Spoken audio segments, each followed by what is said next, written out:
the CEO of ONN and the anchor of Nigeria Now at ONN and the Nightingale Radio International, Houston, Texas, United States of America. Today is the memorial of a great friend, my patient, my brother, Jason Hash, taking place at the Memorial Golf Parkway Golf Course here in Houston, Texas. Today, 17th of July, 2025. A lot of people gathered here already. We are waiting for the event to commence, and I'll be reporting every detail of the event as things progress. So join me to bid this great friend farewell. All right, so join us, comment, say kind words about this man that I met a couple of years ago as my patient. No, I'm a nurse, a registered nurse. Jason was my patient. He was assigned to me. At the time he was assigned to me, I was scared because of wrong impressions, wrong misconception about those who had taken care of him prior to me accepting to take his case. I was told that he was a very difficult patient and that none of the clinicians who had taken care of him lasted up to 3 days. So I took the challenge as a nurse of nearly 40 years, working with patients from across cultures and statuses, and understanding what makes people behave certain ways in health and in illness. So I went, but right on that very first day, the very first day I got there, we fell in love with each other. He became my very good friend, and the whole thing progressed into brotherhood. And it's going to be a difficult thing, He offered to teach me how to play golf.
you leave as a legacy is not what is etched in stone monuments, but what is woven into the lives of others. Such is the legacy of Jason Harsh, gone from this world, but never forgotten.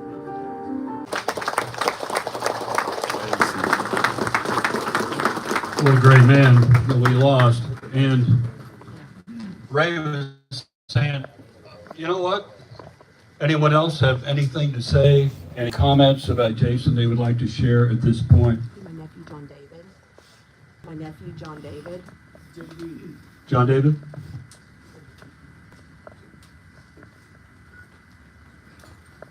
You're going to have to slip by here. We'll get feedback. There you go.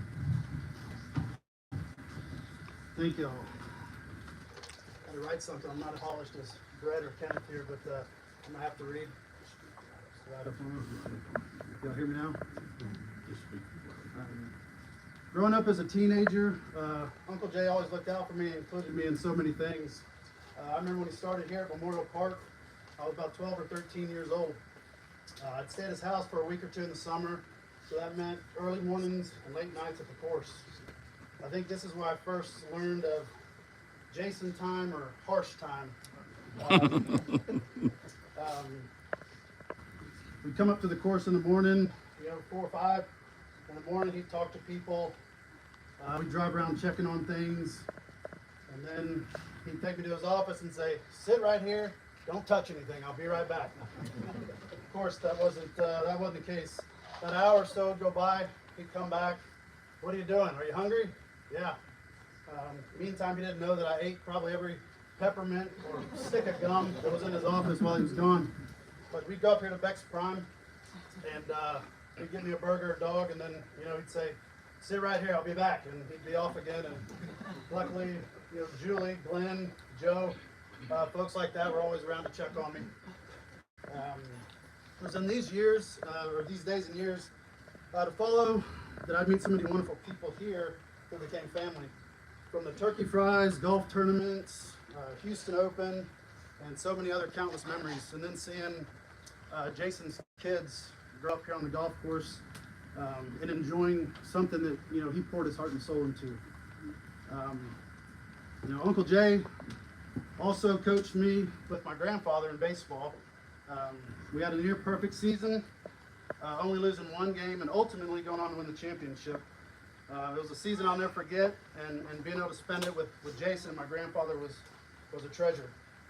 He also coached the varsity baseball team at Springfield High School in the summertime. So when eventually I got to high school and made the varsity team, he was my coach in the summer. So it was more time we got to spend and learn from him. I did graduate high school, brief stint in junior college before joining the Marine Corps.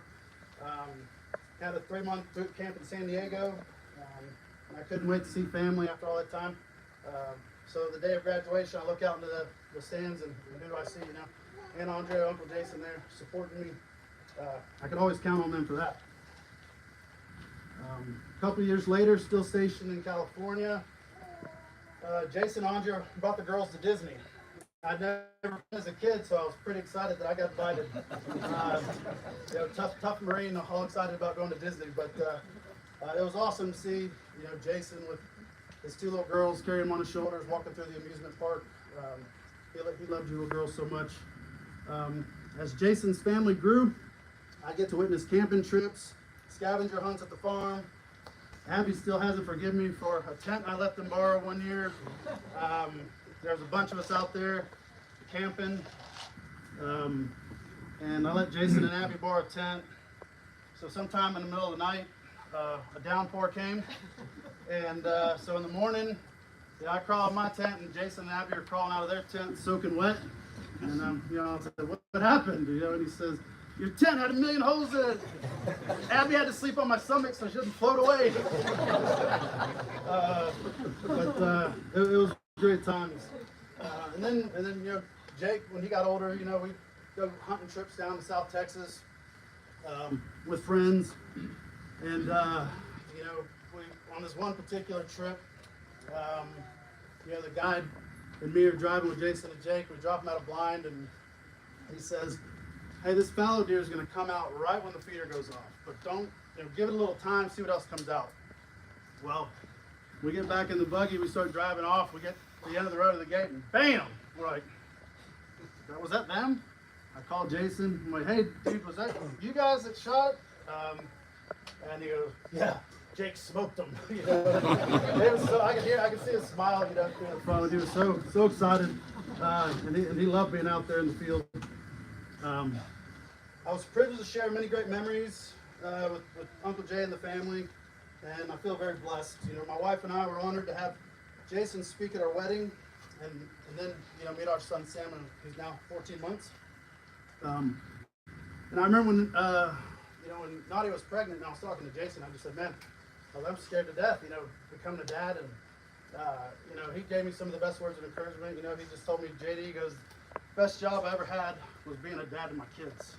And it rings even more true today for me, having a son. So do we miss him and wish he was still here? Hell yeah, we do.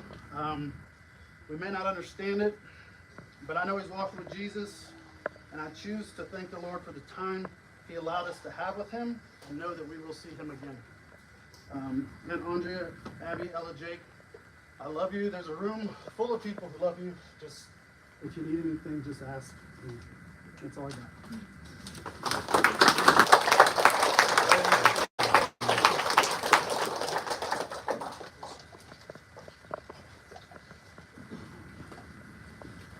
All right, good afternoon, everybody. I'm Larry Harsh, the oldest nephew and grandchild. And I tried to write something like John did, and I just couldn't do it. Jason was the closest thing to my grandfather that I still had. And we had a lot of memories together. We were very close. I lived about 3 streets away from him, and we spent a lot of time together. So I wrote down some notes just to kind of keep me from going all over the place. I want to share a few stories. I was probably 7 years old, and I lived with my grandparents, and Jason gets up and he goes, hey, come on, let's go get a sandwich. And I said, all right. So I'm not passing up a free sandwich, so from Woody Meat Market. So we go get and when we got in the truck, there was a trailer attached to it. I didn't think anything of it. That was pretty normal at our house. And so we go get a sandwich. We eat it. And then I didn't even ask. We start driving. And takes me, we load up grass on the trailer. Still not thinking anything of it. And what I'm doing here, I'm pushing that button.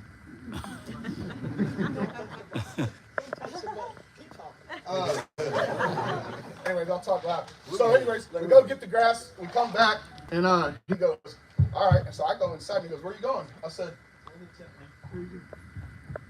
I'm going inside. He goes, no, we gotta lay this grass. So, all of it? Yeah, so halfway through, I try to sneak off again, and he's like, no, we gotta finish the job. We started it, we gotta finish it, we're gonna do it right.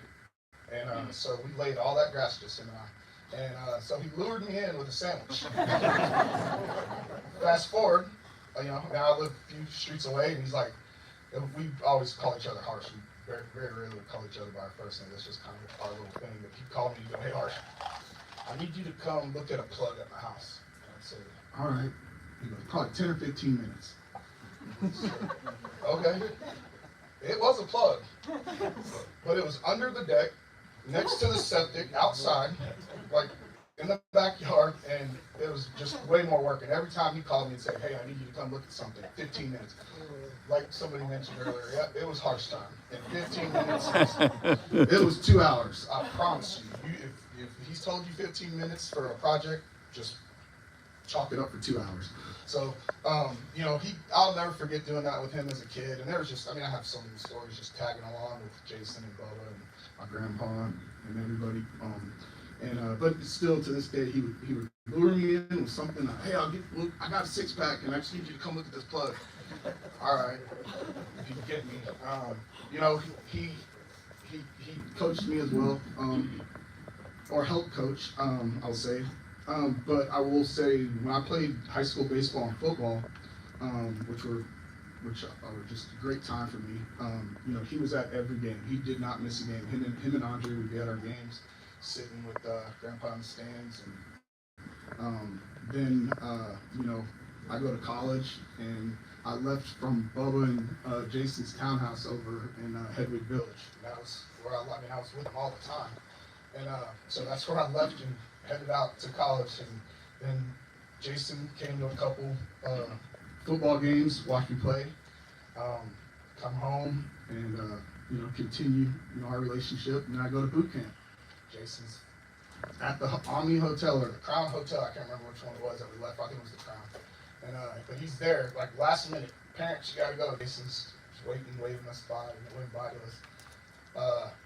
Then I come back. We get married. Me and my wife Gina get married, and we got to have our wedding reception at Jason's house. So he opened the door for us, and it was just amazing. We had a great time. Family was there, and so I'll never forget that. And then we get to coach together. So our boys are 1 year apart, and so I was intense when I coached, and I was coached hard, so I figured I'd coach the kids hard. Times have changed, can't really do that anymore. So here I am, like a Tasmanian devil, up and down the sidelines, screaming, yelling. I go out on the field, I'm yelling at the other coaches, and he's helping the coach, he's on the sidelines. I come over to the sideline, and he grabs me and goes, "Hey, you're freaking the kids out, man." That's Jason. You're freaking out. And he's like grabbing, I'm looking at him, and his eyes are this big, and he's like, "Just stop." So I'll never forget laughing about that. And I didn't stop. I kept going. But as I grew as a father and as a coach, and the longer I did it, Jason would say, "Hey, just make it fun. Make it fun for the kids. They're going to keep coming back. They're going to play harder for you if you make it fun. None of this really matters.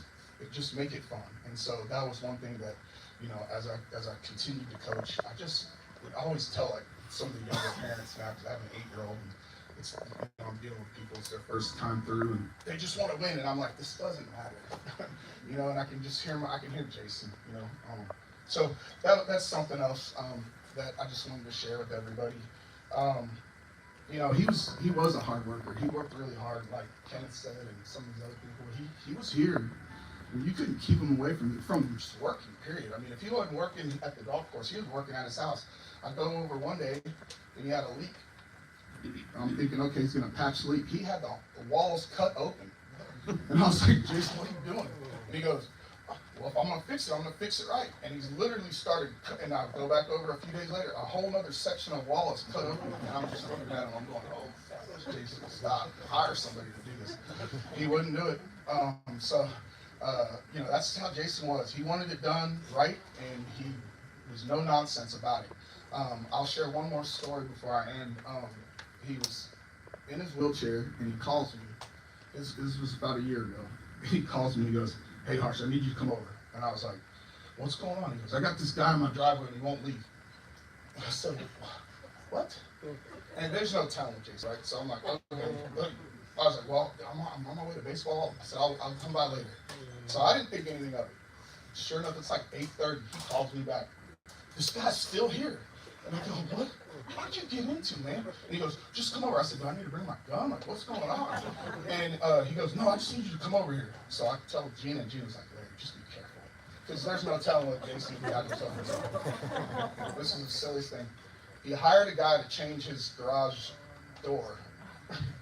The guy, he said he was going to replace all of it. Well, he tried to cheat Jason out of the project, because I guess he saw Jason in a wheelchair and didn't think Jason would wheel himself out there to check on it. Well, he did. The guy tried to use old parts with new parts, and Jason kicked him out. He said, "I'm not paying you, take all your stuff." And the guy was like, "Well, I'm not leaving." So anyways, the cops came, so here I am. The cops looking at me, and I go, I guess you're good to go. I'm gonna stay. And so I had to make sure this guy got all his tools, and I said, "Harsh, just pay the guy." He said, "No, he didn't do it right, so he's got to go." So he kicked him out. So that's just kicked him out, man. And I mean, he had this guy in his driveway for, it had to be 6 hours. So, for a 2-hour job. So Yeah, I mean, that's how Jason was. But, you know, he was a hard worker. He loved his job. He loved being a dad to his wife and his kids, and he loved his family. And like many of you in here, you know, I'm gonna miss him dearly. You know, when my grandfather passed, my heart broke, and I cried harder than I've ever cried in my life. And I never thought that I would feel that pain unless it was my wife or my kids. And when Andre called me, it hurt. So I'm gonna miss him. I love him. I know everybody in here is gonna miss him too. We all have so many memories and good times and funny stories. I mean, I could go on and on and on. But what I will take with me is just the advice he always gave me. And you know, I'm very involved with the kids, and so I'm just gonna make sure, for the sake of Jason, that I keep it fun and just have fun with the kids and enjoy my time with them. So that's all I got. So thank you. Thank you very much. Okay. I saw Mike Knapp in here, founder of Beck's Prime. Thank you, Beck's Prime, for the cookies. These are Jason's favorite cookies in the world. Sorry, Andre, but they are. I don't bake. Oh, okay. And thank you for the drinks and cookies to Beck's Prime. Anyone else? Yes. Yes, sir. No. Just hold it up close to your mouth. Hi, everyone. What's your buddy? All right, I've rarely ever needed a microphone, so I'm going to do it without a microphone. There you go. Rick No, for any of y'all I haven't met. I met Jason through Michael Beaver and Scott Wojtek, who are two buddies of mine from Langham Creek High School. They were fraternity brothers with Jason and A&M. They were SIG-Eps together. Please don't hold the fact that I know Beaver and Wojtek against me if we haven't met. And a lot of times when you meet folks through other friends, you only kind of hang out with them when those friends are back in town or whatever. With Jason and I, it was completely different, to the point where we were like, do we even want to hang out with Beaver and Wojtek anymore? Because we get along so much better than they do. But anyway, he and I got to be really close, and I'm so thankful for that. A couple little stories that I'd like to share. Not only did he love Memorial Park, City of Houston, Parks and Rec, it wasn't just about Memorial Park, Gus, Sharpstown. He loved golf and the golf community in Houston in general. So I was a member at Lakeside Country Club. We just, well, as a lot of y'all know, we just underwent a renovation. He offered to have the renovation committee from Lakeside come out here and just have a powwow with him on all the do's and don'ts, what he learned from the renovation here, and just offered up his just because he had a big heart. I'll share with you a couple stories about being on the water with Jason. Photos, he loved fishing. I try to be an outdoorsman. They don't call me Ranger Rick for good reason. But there was a time where Ray, Jason and I went out there. Beaver decided to sleep in. It was a little choppy on the jetties in Galveston. We weren't catching anything, but all he cared about was that I had a good time. So he made sure that the guide took us to another spot. We didn't catch too many fish, so we decided on our next road trip to go to Louisiana. I'd been on one of these gala fishing trips or whatever. Well, first day we didn't catch very much. Everybody else at the lodge was, oh, we limited out. And he looked around, he's like, we can't let this happen. So we decided to stay an extra day. I might have canceled a surgery or two the next day to make this happen. But anyway, he just wanted to make sure that who he was with had a great time. When we didn't catch anything the second day, he was like, well, I know of this great seafood shop on the way back that we could, buy some redfish or whatever to make it look a little better.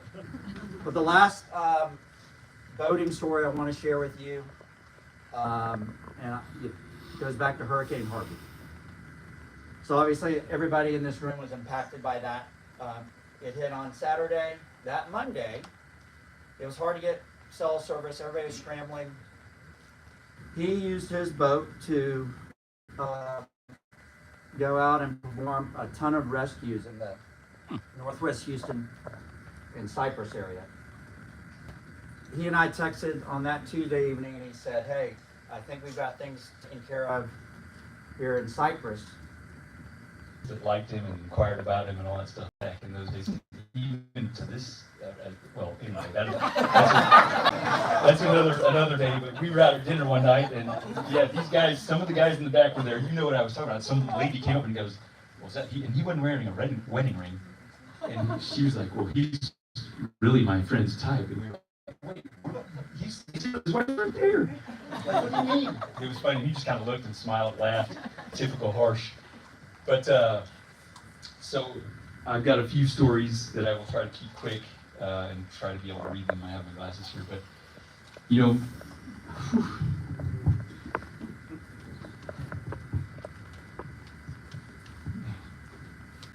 I love that guy. Jesus, always be a part of me. He knew what to say at the right time. It was always so original.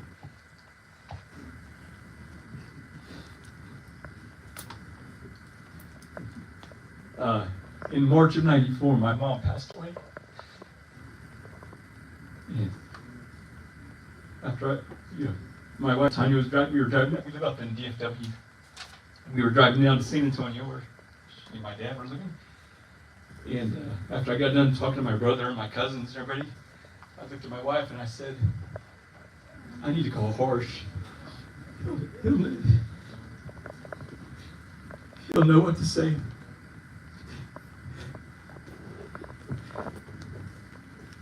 And sure enough, I called and I said, "Man, Jason, I'm calling you. It's downtime. My mom just passed away this morning. And we're going to San Antonio to see my dad." And he knew my parents pretty well. He goes, "Just take your dad to Taco Bell." And I immediately, I was crying and laughing at the same time. And I was like, "See, Jason, that's why I called you. You were going to know exactly what to say and make the whole move better." So it was, I didn't take my dad to Taco Bell, but it was exactly what I needed to hear. I called my brother. I said, "Man, you're never going to guess what Jason said." So yeah, it was good. And then another time, and for you all, for your kids, like for you, Andre, you all completed him. This hell-raising baseball player, crazy beer drinking maniac guy.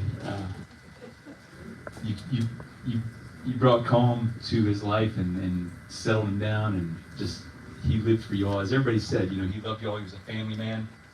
His faith came through, but you all completed him. I remember we were driving to San Antonio to see Trios when he was in the hospital. Trios was one of our other pledge brothers. It was Massey and Lance. Anyway, fraternity brothers. We were driving, and he said, Lance was telling us he was about to have a daughter. That was his. Okay. All right, Lance was going to have a daughter, and it was his first child. And Jason and I, and our kids were already in their almost 10 or whatever, 12 years old.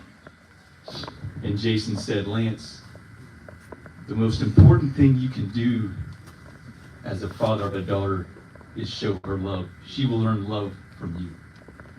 She will learn how to love and respect herself from the love that you give her." And the wisdom of this fighting, beer drinking, crazy guy that we were pulling out of bars and whatever, for him to say that, I was like, man, this is the full evolution of Jason Harsh. So just know that at the root, at his core, is about loving his girls and loving his family. And Jacob, he loved that you loved to play ball, man. He would always tell me, "Oh, yeah, Jacob got a football game or he's got a baseball game," and he'd love to tell me about what you were doing and how you were doing in sports. And I said, "Well, what's he going to pick? Is he going to be baseball or is he going to be football?" So just keep on your path and know that your dad's there guiding and watching you. So proud of you all. Andre, I wasn't there the night that he met you, but as our pledge pastor, we obviously talk all the time. And I remember the story goes that he walked up to you and said, it was something like, "I'm going to marry you one day," or "You're going to be my wife one day," or something. But Said you have the most beautiful smile I've ever seen. You don't know it yet, but one day I'm going to marry you. yeah, something like that. Yes. So, and I remember hearing that immediately after it took place, and I remember saying to you shortly thereafter, Well, Andrea, it's great to meet you. We call him Big J. Are you ready to be Mrs. Big J? Because that's a big task. So yeah. And I became Little A. Yes. Big J. Little A and Big J, and yeah, just know that you all completed him, and you, the love that he had for his family and for you all. If the world had a smidgen of that, the world would be a better place. It's amazing. So there's a lot of other stories, and like y'all said, he always knew how to fix everything, and he was so mechanical and engineer minded. I remember he said, man, my dad, he was studying mechanical engineering technology at ONN, and he was almost done. He probably had like 2 semesters left, and then he switched to agronomy because he's like, I got to do something I love, man. I'm just doing this because my dad wants me to. He wants me to go into the family business. So glad he did that, because look what happened. And then he was working at the golf course there in College Station, and one thing leads to another, and here he is. The legend in that video was amazing, by the way. So my brother, we wrote a lot of stuff here in the sciences, and my brother wrote a story that I feel the need to share, because I haven't talked to Bubba in years, but I don't know if he's out there. And my brother who's about the same age as Jason wrote this and said, I remember Jason's brother Bubba visiting, and for some reason they got into a fight. A group of us are at the SIGAP house where the fight is about to go down in the front yard. Jason must have been living at the SIGAP house at the time. As he went inside to change from his going out clothes, he reappears in a white t-shirt, slip-on Van shoes, and some kind of 80s era high school phys ed class gym shorts. He had the eye of the tiger and was ready to go. And Bubba looked at my brother, looked at Joel, and he said, man, he's gonna kick my ass. And then he looked at Jason and said, come on, you expletive, expletive, expletive. And Joel, my brother, said, I don't remember much after that, but I'm pretty sure nobody got hurt. And perhaps someone is there to remember that more. But I don't know, Bubba, if you remember that. But yeah. So anyway, there's a lot of other stories, and one of my favorites, again, back to the family piece. The other one I can't share right now. But the other one on the family piece is on that trip when we were talking with Massey. We were driving back to Houston from San Antonio, and we were trying to find something on the radio, and we were talking and just talking about college stuff and reliving our days and talking about being parents and stuff. And he said we were trying to find something on the radio, and we couldn't, because I guess we were in that zone by Shiner Shoe where we weren't picking up the stations. And he goes, here, put this in. And it was a CD of The Sound of Music.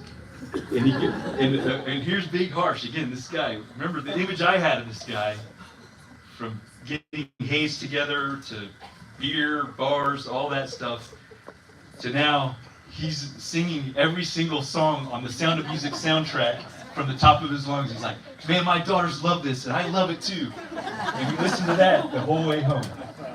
So on that. Sing every Disney princess song. Yes, he was. So on that note, so again, I will give you guys all of this written stuff here, but thank you all, and I have here written on my notes. Hang on a second, let me find what I say here, because I do want to read this.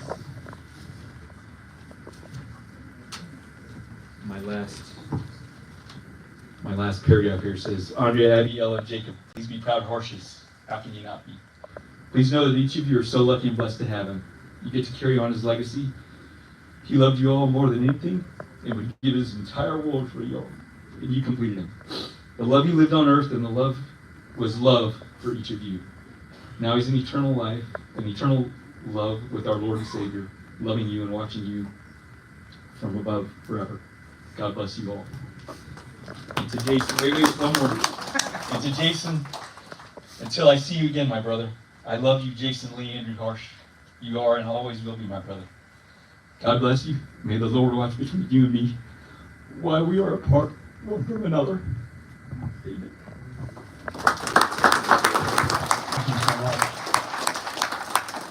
Thank you so much. Anyone else? Yeah. All right, sir. Please hold it. Come on up.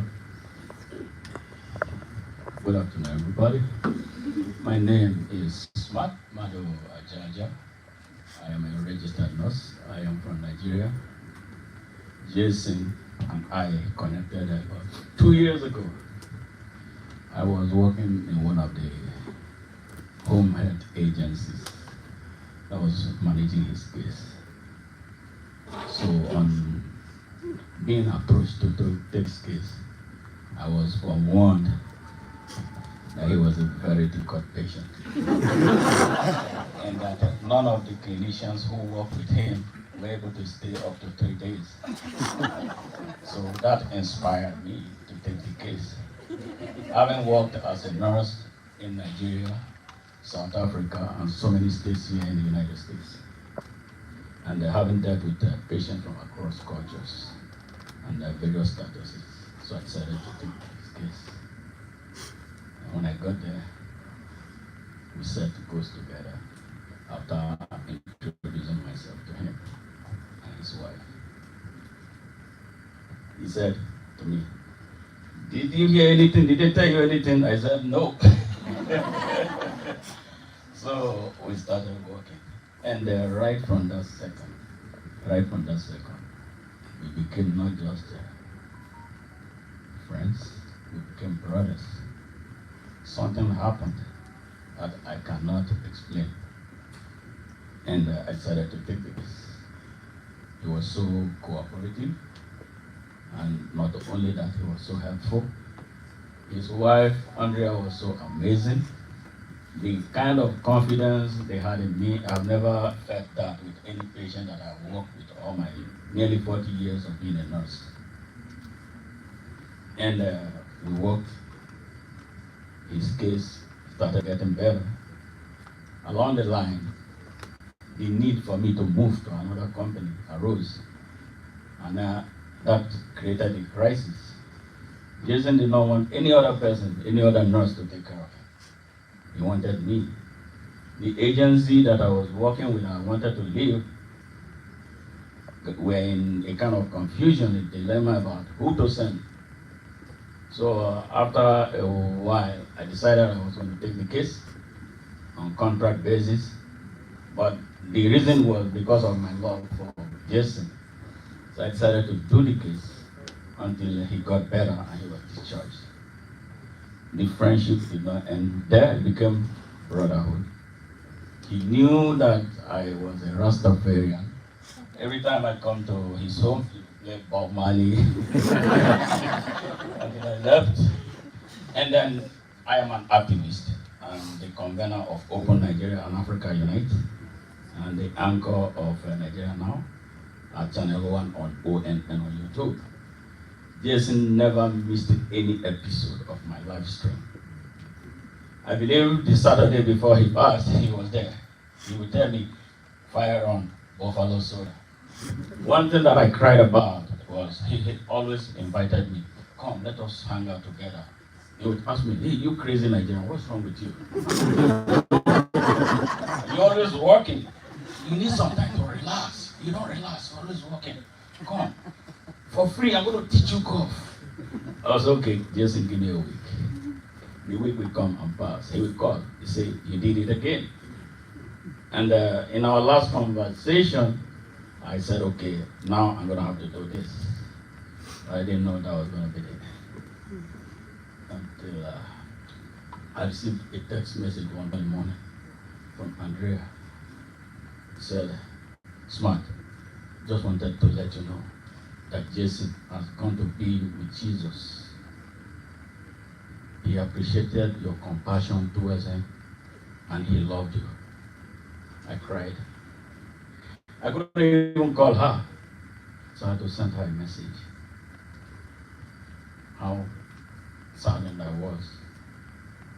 And I made a promise that I asked her when the memorial was going to be.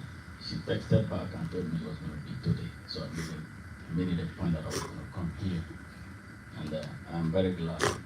Looking at the crowd here and what so many persons here have to say about Jason. Jason definitely was a good man. In fact, hearing all the testaments, about what this guy represents, I have no doubt And because I worked very closely to him, every time I came, he was a devout Christian. Everything about him was Jesus Christ every time.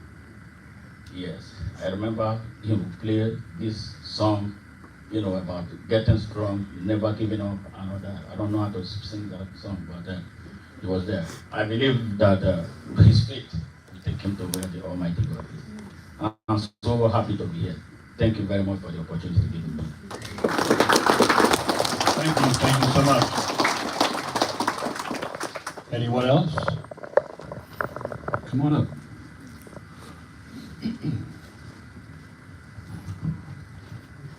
What blesses me right now is the stories and the testimonies I've heard about Jason that my husband Jerry and I have witnessed over the last few years, especially how he grew in his love for the Lord.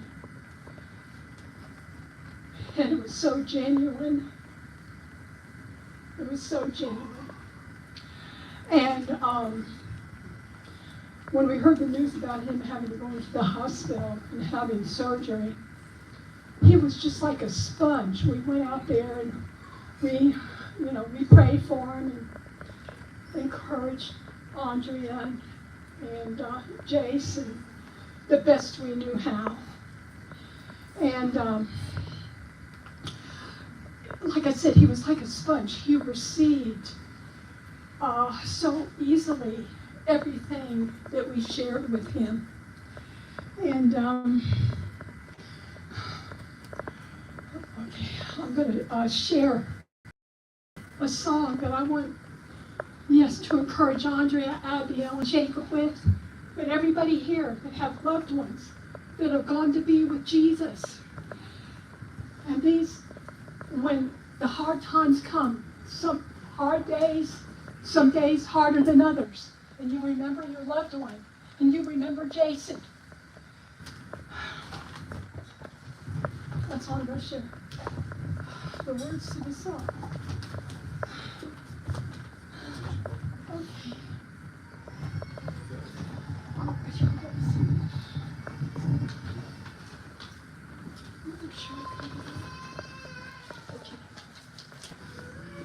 Okay, here it is. Thank you.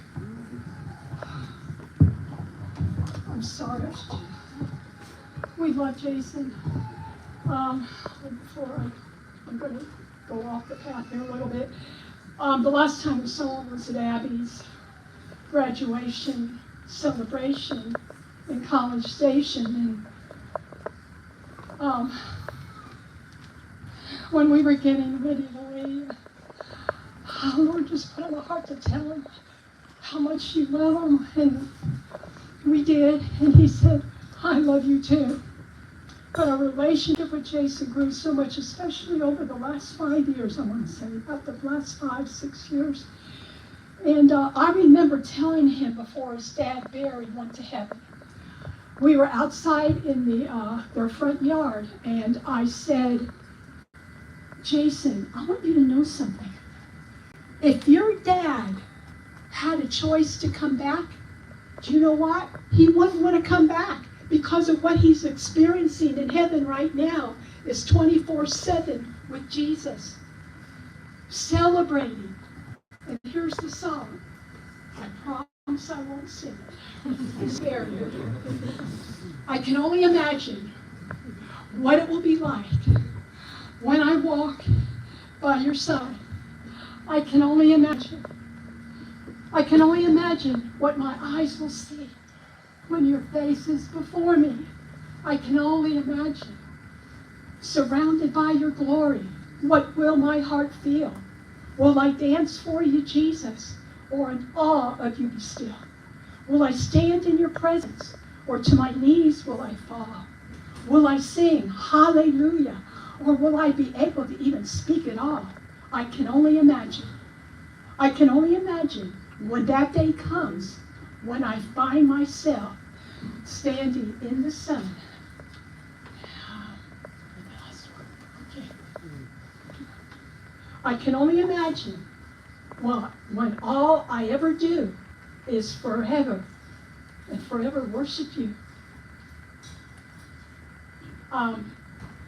after Andrea called us, and we found out, it was a few days after that, as clear as anything spoken to me is, he's dancing with Jesus now. And I text you all that, called you about it. And so I believe how it just spoke so personal, because he couldn't dance, but that was the first thing. And you know, here, Andrea, Abiola Jake, I want to read this. Okay. I want you to imagine how perfect Jason's body is right now. He's living in perfect joy always. He is now dwelling in the place Jesus has prepared for him before the foundation of the world. And when it gets hard, keep your hearts and your minds on those truths. When it gets hard, jerk your mind back to what he's enjoying. Do not let your hearts be troubled. You trust in God, trust also in me. My Father's house has many rooms. If it were not so, I would not have told you that. I'm going to prepare a place for you. That place for Jason. I know he has golf courses all over his mansion. He is playing golf in his favorite golf courses. I believe it. And then he says, peace I leave with you. And remember, all of you that have lost loved ones, okay? Peace I leave with you. My peace I give to you. I don't give to you as the world gives. Do not let your heart be troubled, and do not be afraid. And then, brothers and sisters, we do not want you to be uninformed about those who sleep in death, so that you do not grieve like the rest of the world, who have no hope. For we believe that Jesus died and rose again. Our true citizenship, to those who know Jesus as their Savior and Lord, is citizenship is in heaven. We love Jason. We're going to miss him. Okay. Thank you very much. Thank you very much. You, sir? Come on up. Thank you. I'm Jerry Halliburton. That was my wife, Diane, who just gave that last little testimony. I had the distinct honor of knowing Jason in a way that nobody else in this room does. As a son-in-law, if you have a daughter and things progress as normal, one day you will walk her down the aisle and you'll turn her over to another man. But she will always be your little girl. Matter of fact, when I text Andrea, or I send Andrea an email, or she answers the phone, I don't say, hi, Andrea, and I don't write Andrea. I write, hi, little girl. It did us so much good that every day we knew that our little girl and our grandchildren were being watched over, protected, provided for in the best possible way. Jason's unbelievable work ethic tired me out. And I had a pretty demanding job at one time, managing 30 people and $100 million worth of business. But I would literally get tired of the hours and the effort that Jason put in on this golf course and other things he did to give his family the very best. It was just awesome for me as a man and a husband to observe.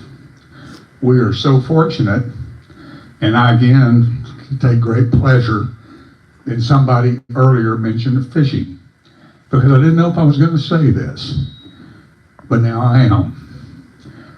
Jason and I used to fish from time to time, and to say that the trash talking was on would have been the understatement of the year. I'm the one that taught Jason how to sing, bringing in sheaves as I was reading them in. I was with Jason on the 5 greatest days of his life. The day I walked Andrea down the aisle and he married her, number 1. Number 2, we happened to be in the delivery room when Abby Grace was born. Number 3, Ella, we were outside the door because they wouldn't let us in the room any longer when you were born, and the same with Jabe. So we got 1, 2, 3, and 4.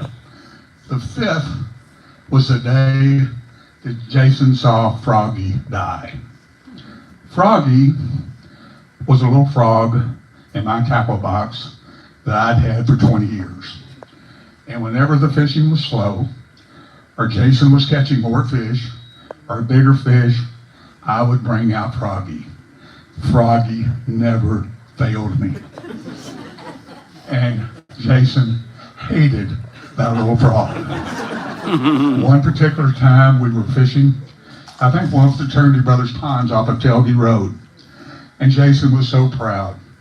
Right at dark, he hooked a beautiful 7-pound bass. And he really was taking that thing in my face. I said, Jason, I wasn't going to do this. And as if I'm lying, I'm dying. I got Froggy out. I made 1 cast, and guess what came in? An 8-pounder. And he went berserk over that.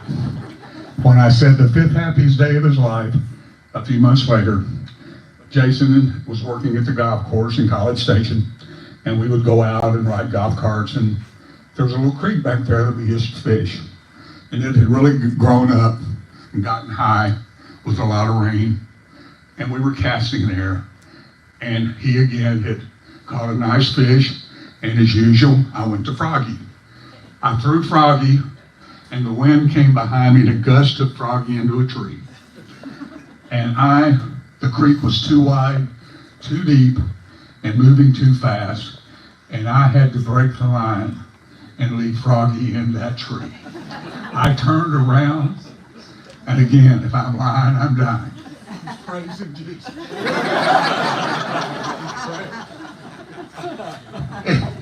I was with Jason. Can't you feel bad just for 30 seconds about Froggy's demise? He said, no, Granddad, no.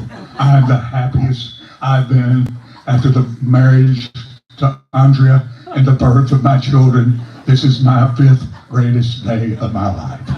Thank you. Great, that's Great. Thank you very much. Jason's father-in-law. Anyone else have the guts enough to follow that? Anyone else? Well, thank you so much for coming out. We'll continue to hang out, share stories, and just share the love that Jason Harsh brought into this world. Thank you so much, Andrea, for being here with the kids. It's such a tough time, but thanks for allowing us to host this event. Thank you very much.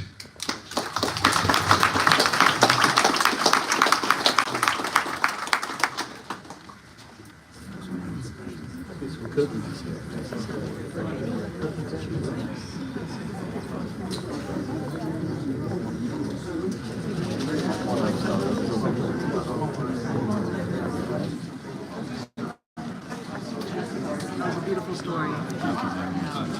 I'm a doctor. I'm just a friend of his. I do want to mention that video Thank you very tribute much. to our buddy Jason will be on all of our social media sites and our website if you want to check that out.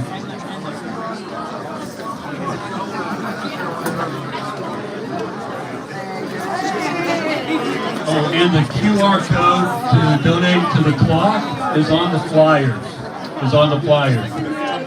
Thank you so much. Let's get that Rolex clock out here.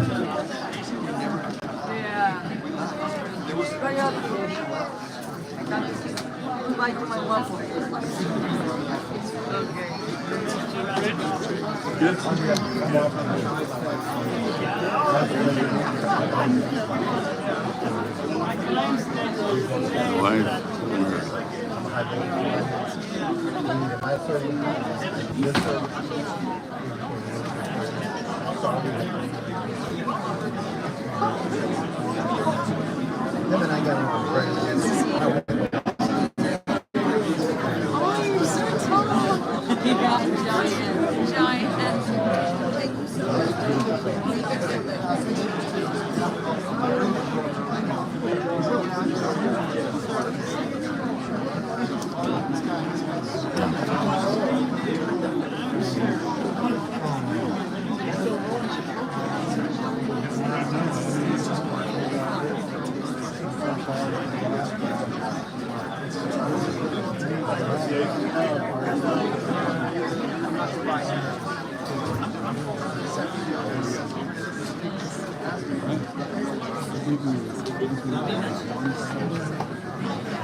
Thank you, Jane. Thank you for being here, and all those who took their time to be part of this live stream.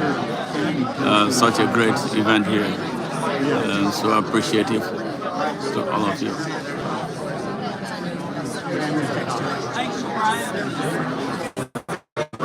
Yes, sir.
Remember when we saw the Astros for the Diamondbacks? How about that? Snyder's playing Astros. 8 years what? We all forget. What's the game? Oh man, part of the game. Oh yeah. I coached from Bristol and I go to summer league, Jason.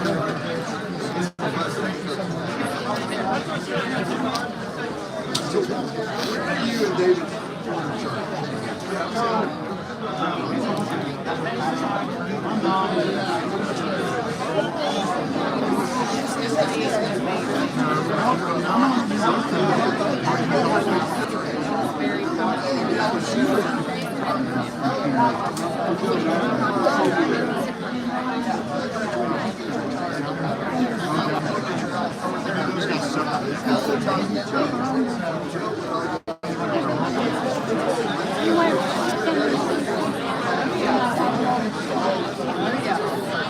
You know, my grandfather was a pastor in my church. So I said yes. So I think that's, we met, but then we bonded over God because I was Sunday morning, Sunday night, Wednesday night prime time, Thursday night visitation. It was a lot. The only time I went on vacation was because my mom was sick more than anything. We definitely bonded.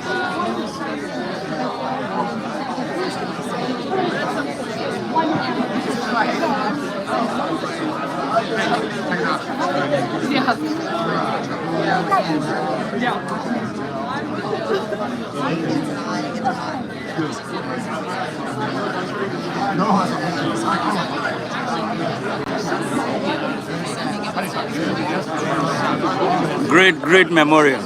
That was awesome. Thank you. Yeah, it's a pleasure meeting you here. Yes, ma'am. Hey, you remember those days?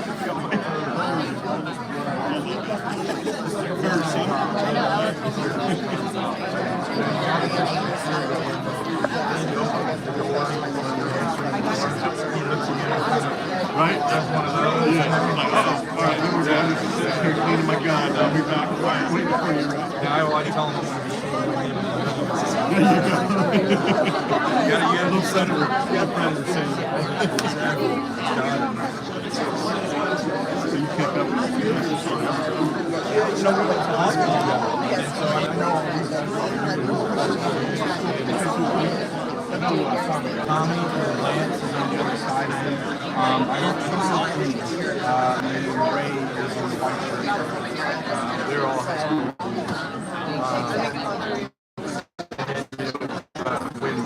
When Jesus was transferred to him,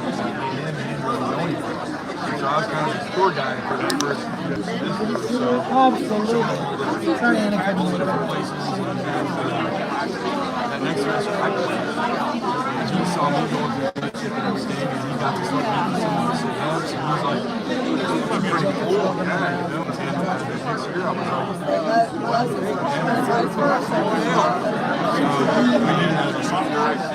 like, we were juniors. Oh, yeah. I was 3 and she was 3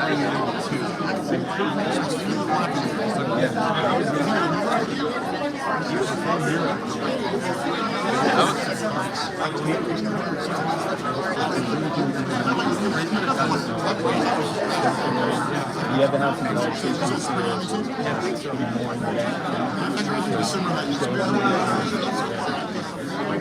The wife and other and then, you know, we don't have every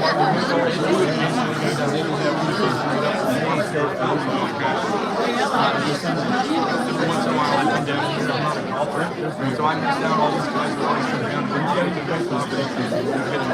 Tuesdays. Tom's Barbecue is our favorite place in College. Special right on the butcher paper and everything. And so he was always calling me going to the barbecue place down there. I gotta try it out. Which one? There was some place, man. all right, Andrea. Okay.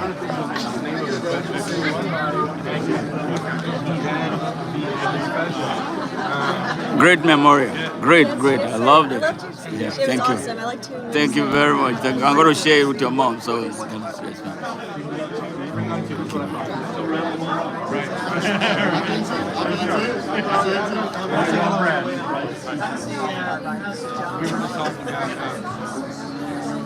When he transferred in, I was pledging.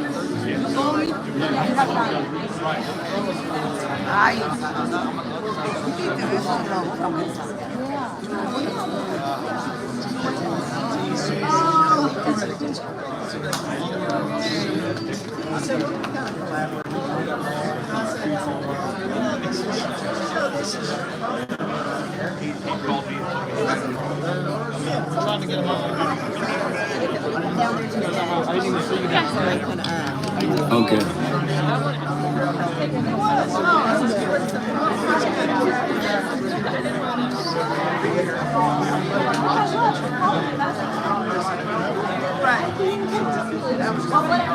German chocolates. A couple times I said, This guy. just change this and this and this. And just call her.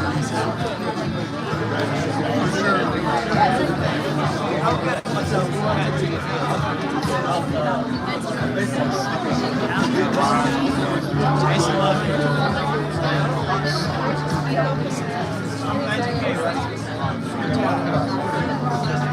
I like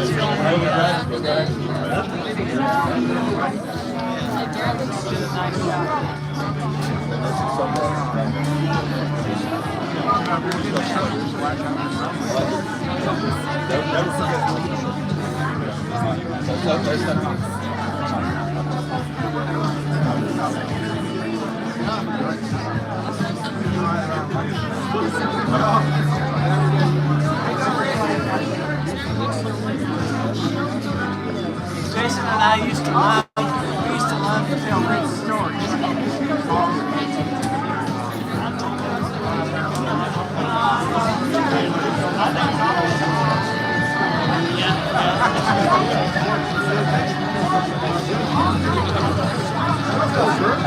But he had a special one that's coming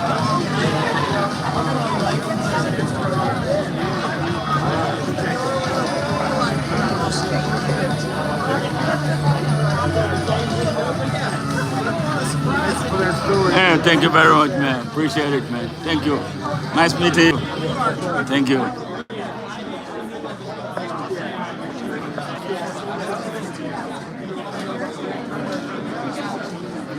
All right.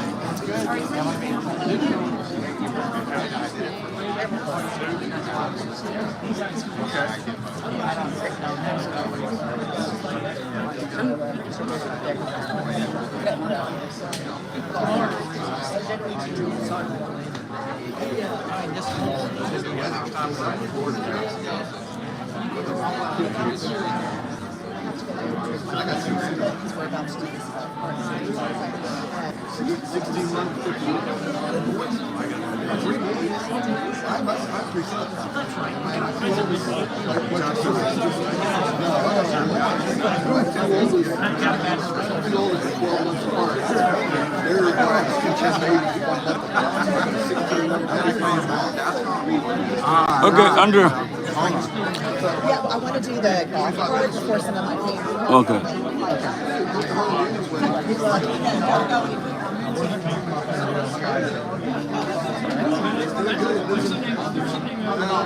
He lives in North Carolina. He's doing good. Yeah, she was there. Diane was there. No, she's had a very good daughter. Sister right there.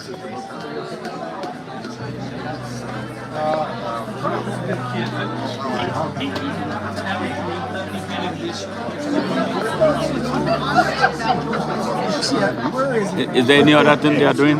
Pardon me? Is there any other thing that they are doing? No, they were going to take a tour. Okay. I don't think they were going to do it because it ran so long. Oh, okay. All right. All right. Nice to meet you, man. All right. Yes, we're coming to the end of this event. It was a great event. A lot of people in attendance. Jason had so many very good friends. This guy is so good-hearted. Rare, very rare type of people. He's a rare guy. All right, thank you very much, sir. All right. Hey, thanks, man. Appreciate it. Yeah. Hey, you ready? Okay. Thank you so much. Hey, man. Hey. You the German chocolate, right? Yeah, The one that. That's right. That's right. How you doing? Good. How are you? Good to Man, see you. we lost a good brother, man. We did. We really Woo, did. man. We really did. Man, how are you, man? Nice to meet you. Yes. Thank you very much, man. No, he Thank really you. loved you too. Yes. I know. He would always tell me, Smart's coming over. Yeah. He's going to clean me up. He's going to take care of me. So he really did love you. Thank you. I did. I loved him too, and I will miss him forever. He was such a great guy. Yeah, he was a good guy. Good guy. Yes, sir. All right, let's be in touch, man. I'm going to share this with Andrea, so she's going to, then let me give me my number. Perfect. Yes. Yes. You want to write it down? Or? Yeah, I can write down. Yeah. That'd probably be the easiest. Yes. All right. Yeah, I need to get my jet. Yes. Is there any water? Yes, it's in the cooler. Oh,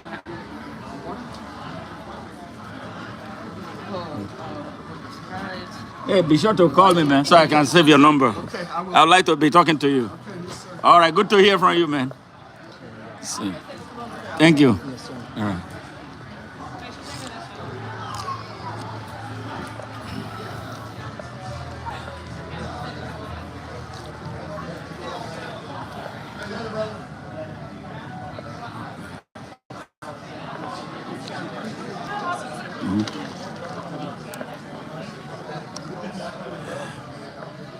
Thank you. Thank you.